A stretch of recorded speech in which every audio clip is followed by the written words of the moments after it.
সম্মানিত যাকিরিনেরা, আজকে বলতে হচ্ছে এই নামাজের জানাজার লগ্নে বারবার মনে পড়ে এমন একটা সময়ে আল্লাহ আমাদেরকে আল্লাহর বাইতুল্লাহ হাজির করে দিয়েছেন, যে সময়টায় আল্লাহ আখির জামানার পয়গম্বরের সঙ্গে ওয়াদা করেছেন, ইয়া রাসূলুল্লাহ, ইয়া হাবিবাল্লাহ, এই সময়টা নিয়ে আপনার সঙ্গে আমি আল্লাহর ওয়াদা আছে।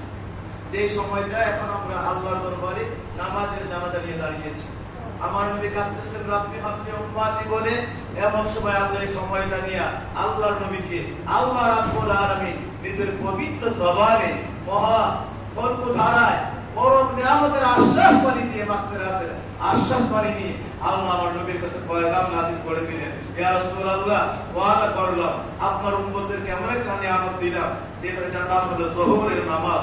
আপনার উম্মতেরা যোহরের 4 রাকাত ফরজ যদি আদায় করে, এই 4 রাকাত ফরজের মধ্যে আমি আল্লাহ এমন একটা নিয়ামত আপনার উম্মতের জন্য বাতিল করলাম, যে 4টা নিয়ামত ছিল নবী ইব্রাহিমের জন্য। এই নবী ইব্রাহিম আমি আল্লাহর মহব্বতে আমি আল্লাহ স্বপ্নে দেখিয়েছি, হুকুম করেছি আউসের জিনিস কুরবানি করে দেওয়ার জন্য। আমি আল্লাহর মহব্বতে এই ইব্রাহিম যেই দিন আউসের জিনিস কুরবানি করে দেয়, পুত্রের গলার মধ্যে ছুরি চালায় দেয়, এই সময়টা ছিল যোহরের সময়। যেই দিন নবী ইসমাঈলকে আল্লাহর রাস্তায় জবাই করে দেয়, সময়টা ছিল যোহরের সময়। ইয়া রাসূলুল্লাহ, যেই দিন নবী ইব্রাহিমকে নমরুদ আগুনে ফেলে দেয়, আল্লাহর দাওয়াত কালিমার দাওয়াত দিয়েছে এই অপরাধের কারণে, যে সময় তাকে শুলে চড়ানো হয়, তো তার চরকে চড়িয়ে এই ভয়ঙ্কর আগুনে নিক্ষেপ করে দেওয়া হয়, এই সময়টা ছিল যোহরের সময়। এবং যে সময় আল্লাহ রাব্বুল আলামিন নবী ইব্রাহিম আলাইহিস সালামের মহা তওবা কবুল করে, আমার আল্লাহ রাব্বুল আলামিন নবী ইব্রাহিম আলাইহিস সালামের উপরে এমন রাজি খুশি, তার পরম ধৈর্য তাওয়াক্কুলের উপরে আল্লাহ এমন সন্তুষ্ট হয়ে গেলেন, সঙ্গে সঙ্গে আল্লাহ ফরমান জারি করে দিলেন, কুন্না ইয়া নারু কুনি বারদা ওয়া সালামান আলা ইব্রাহিম। গোটা আগুনটাকে আল্লাহ জান্নাতের বাগান বানিয়ে দিয়েছিলেন, সময়টা ছিল যোহরের সময়। বাবাজিরা আমার, সঙ্গে আমার আল্লাহ রাব্বুল আলামিন 40 দিন পরে যখন নবী ইব্রাহিমকে আগুন থেকে মুক্তি দেন, আর নবী ইব্রাহিম 4টা বিপদ থেকে মুক্তি পাইলেন একসঙ্গে। এক নম্বরে আল্লাহর দরবারে কুরবানি হয়ে যায়, ছেলেকে কুরবানি করে দেন, কিন্তু চক্ষু বেঁধে কুরবানি করে উঠে দেখলেন ছেলের জায়গায় জান্নাতি দুম্বা কুরবানি হয়ে আছে।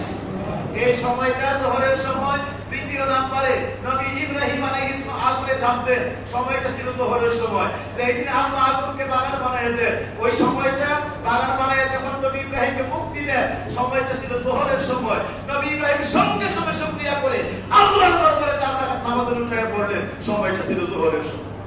বাবাজিরা আমার, এই 4 রাকাত নামাজ পড়ে যখন ডানে সালাম বামে সালাম ফিরাইলেন, আল্লাহ ওয়াদা করলেন, ইয়া ইব্রাহিম, ও আমার ইব্রাহিম রে, তুমি আমি আল্লাহর জন্য অবশ্যই জিনিস কুরবানি করলা, ছেলের গলায় ছুরি চালাইয়া দিলা, আমার জন্য তুমি দেশ থেকে হিজরত করলা, আমার জন্য তুমি আগুনের মধ্যে ঝাঁপ দিলা, আমি রব্বুল আলামিনকে খুশি করার জন্য ও ইব্রাহিম রে, নমরুদের সমস্ত অত্যাচার সয়ে অবলীলায় নিজের প্রাণকে আমি আল্লাহর দরবারে সমর্পণ করে দিলা, আমি আল্লাহকে ভিক্ষা চাই না, নিজের কুরবান করে দিলা। আমি আল্লাহ ওয়াদা করলাম সমস্ত ত্যাগের বিনিময়ে এই সময় আমি আল্লাহ এই 4 নিয়ামতের, এই 4 পরীক্ষার বিনিময়ে আমি আল্লাহ তোমার কিয়ামত পর্যন্ত, এরপরে আবাদান কালের জন্য আমি আল্লাহ তোমার খলিলুল্লাহ বানাই, আল্লাহ খলিলুল্লাহ বানাই দিলেন। আমার নবী কাঁদতেছেন, ইয়া রাসূলুল্লাহ, দেখুন কাঁদেন, আল্লাহ নবী ইব্রাহিমকে খলিল বানাইলেন, আমার উম্মতের জন্য কি দিই? আমার আল্লাহ রাব্বুল আলামিন আমার ডাক দিয়ে বলেন, ইয়া রাসূলুল্লাহ, যার ওয়াদা করলাম আপনার উম্মতরা যখন 4 রাকাত নামাজ আদায় করবে, নবী ইব্রাহিমের এই ওয়াক্তে, যেই ওয়াক্তে আল্লাহর দরবারে 4 রাকাত নামাজ পড়েছিলেন শুকরিয়া করে, আপনার উম্মতকে ওয়াদা দিলাম আমি আল্লাহ তাআলা নামাজ ডানে সালাম বামে সালাম ফিরাইবে, আমি আল্লাহর কাছে দোয়ায় হাত বিছাইয়া দিবে, আমি আল্লাহ সঙ্গে সঙ্গে তাদেরকে ফরমান করে, আমি আল্লাহ নিরামান কাতিব ফেরেশতাদেরকে সাক্ষী করে সঙ্গে সঙ্গে তারা আমার মধ্যে উঠাইয়া দেব, কিয়ামত পর্যন্ত ওটাই থাকবো। লিখিয়া দিলাম, মঞ্জুর করে নিলাম, নবী ইব্রাহিমকে খলিলুল্লাহ বানাইছি, আপনার উম্মত গুলির ওলিউল্লাহ বানায়া আমি আল্লাহ জাহান্নামের আগুন গুলি উম্মতের জন্য বাগান বানাইয়া দিলাম।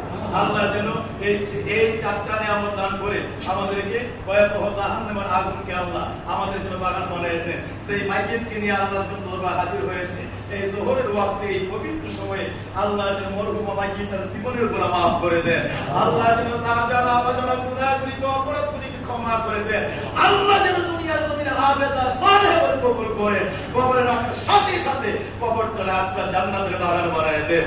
আমার আল্লাহ পাক এই অনন্ত মাগফিরাতের দরজা দিয়ে যেন আজকের মাইকিটাই কবুল করে। নামাজের জানাজায় তাকবীর 4টা আর মানুষের জগৎ 4টা, এই কথা বলে আমরা নামাজের জানাজায় চলে যাচ্ছি। এই 4টা জগৎকে মনে রাখবেন। 1 নম্বরে রূহের জগৎ, 2 নম্বরে মায়ের জগৎ, 3 নম্বরে দুনিয়ার জগৎ, 4 নম্বরে কবরের জগৎ। আমরা জগৎ 4টা, এই জন্য জানাজার তাকবীর 4টা। একটা তাকবীর এক একটা জগতের সঙ্গে জড়িত।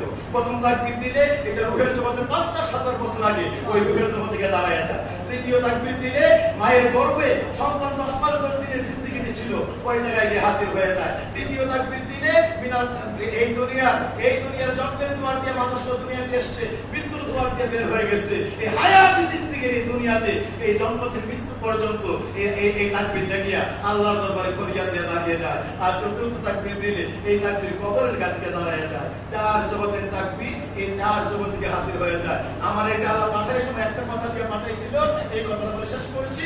আলাস্তু বিরাব্বিকুম, আমি কি তোমাদের রব, আমার উপাসনা কি তোমরা করবা? আমরা বলেছি কালু বলা, ইনশাআল্লাহ ওয়াদা দিলাম আল্লাহ আমরা আপনার উপাসনা করব। আল্লাহ রাব্বুল আলামিন বলেন, যাও ওমা খালাকতুল জিন্না ওয়াল ইনসা ইল্লা লিয়াবুদুন, আমি তোমাদের কোনো উদ্দেশ্য বানাইছি শুধু আমারই ইবাদতের জন্য। এই বলে আল্লাহ দুনিয়ার জমিনে পাঠিয়েছেন, ওয়াল্লাযী খালাকাল মাউতা ওয়াল হায়াতা লিয়াবলুয়াকুম আইয়ুকুম আহসানু আমালা, এই কথা ওয়াদার পরীক্ষা করার জন্য। এই দুনিয়া মায়া সব ভুলে গেছে, এইটাই কবরে ধরবে। কি কথা দিয়া বন্ধ ভোগে আসিটা, কারে টাকার কথা ছিল, কারে টাকা তুমি কারে ভালোবাসার কথা, কারে বাসিলা, আল্লাহর কাছে কি ওয়াদা দিয়ে আইলা, কিসের জন্য বানাইলো, আর আমরা কি শুরু করলাম? এই জন্য এই তাকবীর প্রথম তাকবীর রূহের জগতে দাঁড়ায় যায়। আল্লাহ আপনার সাথে ওয়াদার খেলাফ করেছে, গুস্তাখি নাফরমানি করেছে। এই তাকবীর রূহের জগতে দাঁড়ায় ভিক্ষা চায়, ওই জগতের ওয়াদাকে কবুল করে, ওই জগতের ত্রুটি বিচ্যুতি মাফ করে, রূহানি জগতে বান্দার ক্ষমা করে। সুবহানাল্লাহ। দ্বিতীয় তাকবীর মায়ের জগতে দাঁড়ায় যায়। কান, নাক, হাড়, চোখ, অঙ্গপ্রত্যঙ্গ সব কিছু ওইখানে না দিলে, চোখ না দিলে দুনিয়াতে কানা হইতেন, হাত না দিলে নামের আতুর হইতেন। কি যে ভয়াবহ পরিস্থিতি, সবগুলি মায়ের জগতে দিয়েছে। শুকরিয়ার ডাক দিয়ে আমি ডাক দাঁড়ায় যায়, আল্লাহ এ দুনিয়া আমার মায়ের জগতে দিলেন, পুত্রদের পায়ে পরে ভিক্ষা চায়, মায়ের জগতে শুকরিয়া আদায় করে বান্দাদের মাফ করে দেন। তৃতীয় তাকবীর দুনিয়ার জগতে দাঁড়ায় যায়, জন্ম থেকে মৃত্যুর সব গুণে নিয়ে কাঁদতে শুরু করে। চতুর্থ তাকবীর কবরের জগতে দাঁড়ায় যায়। এই তাকবীর এমন ভাবে আল্লাহর কাছে ফরিয়াদ করে, তাকবীরটা কবুল হইলে আমার নবীর কোলে আল্লাহ বান্দাদের উঠাইয়া সঙ্গে সঙ্গে ওই জায়গায় আল্লাহ রাব্বুল আলামিনের জান্নাতি বান্দা বলে কবুল আর মঞ্জুর করে। আল্লাহ তুমি 4টা তাকবীরের সঙ্গে সঙ্গে আমার মা মুনিরের 4 জগতের মধ্যে মাফ করে দেন। আমরা জিন্দারেরা যারা আমাদের আল্লাহর বাইতুল্লাহে ক্ষমা করে দেন, কারণ আমরা দুআয় লাগাইছি আল্লাহুম্মা গফির হাইয়িনা ওয়া মাইয়িতিনা, আল্লাহ আমরা জিন্দা যারা আমাদেরকে মাফ করে দেন। এরপরে দোয়া করতেছি মাইয়িতিনা, আমাদের মুর্দাকে মাফ করে দেন। তাহলে প্রথম তো হবে আমরা আল্লাহ যেন আমাদের রূহের জগতে মাফ করে দেন, মায়ের জগতে মাফ করে দেন, দুনিয়ার জগতে ক্ষমা করে দেন, কবরের জগতে মাফ করে দেন, দরজা দান করেন। মাইয়িতকে সর্বকাটে আল্লাহ মাফ করে দিয়া এই মুহূর্তে আল্লাহ আমার নবীর কুলে পরম নাজাতের কুলে আশ্রয় দান করে, মিল্লাতে রাসূলিল্লাহর দরজা দিয়া পরম জান্নাতের অধিবাসী করে কবুল আর মঞ্জুর করেন। সবাই বলি আমিন, বলি আমিন। আল্লাহ যেন আমার নবীর তরিকায় আল্লাহ ওয়ালাদের এই পবিত্র আমলনামায় আল্লাহ সবসময় আমাদেরকে কায়েম থাকার তৌফিক দান করে, নামাজের জানাজা সর্ব হাকিকত আল্লাহ আমাদেরকে দান করে। আবার বলি আমি আমাদের আমরা কিন্তু মাগফিরাত হাজি না, আল্লাহ আমরা জিন্দারকে মাফ করে দাও। প্রথম হইলো আমার তওবা। একজন লোক জলে ডুবে যাচ্ছে, আপনি সাঁতার জানলে তারে বাঁচাইতে পারবেন, নিজে সাঁতার না জানলে বিধায় চলে গেলে নিজে ডুবে মরবেন। আরেকজনের দোয়া করতে আইছেন, মাগফিরাত ভিক্ষা চাইছে, নিজের সকালের গুনাহ, দিনের গুনাহ, দুপুর রাতের গুনাহ কোনো শেষ নাই, নিজেই আসামি, আরেকজনের ফরিয়াদ কি করবে? এই জন্য প্রথম তওবাটা হলো আপনি হাইয়ি না, আল্লাহ আমি জিন্দারে মাফ করে। এরপর আল্লাহ সুপারিশ মাইয়িতিন, আমাদের মাইয়িতিন মাফ করে। আমরা জানি না, মনে করছি মাইয়িতের তওবারে আইছি না, প্রথম নিজের তওবারে আসছি, নিজে ক্ষমা পাইলে আল্লাহর কাছে আরেকজনের সুপারিশ করার মতো আমাদের সামর্থ্য হবে। এছাড়া কোনো সুপারিশ কবুল হবে না। আল্লাহ যেন আমাদের জীবনের গুনাহ মাফ করে, এরপরে আমাদের মাইয়িতের জন্য সুপারিশ আল্লাহ কবুল আর মঞ্জুর করে। এই মসজিদের ভিতরে আল্লাহ যেন আমাদেরকে এই বাইতুল্লাহ চিরদিনের জন্য ক্ষমা করে দেন।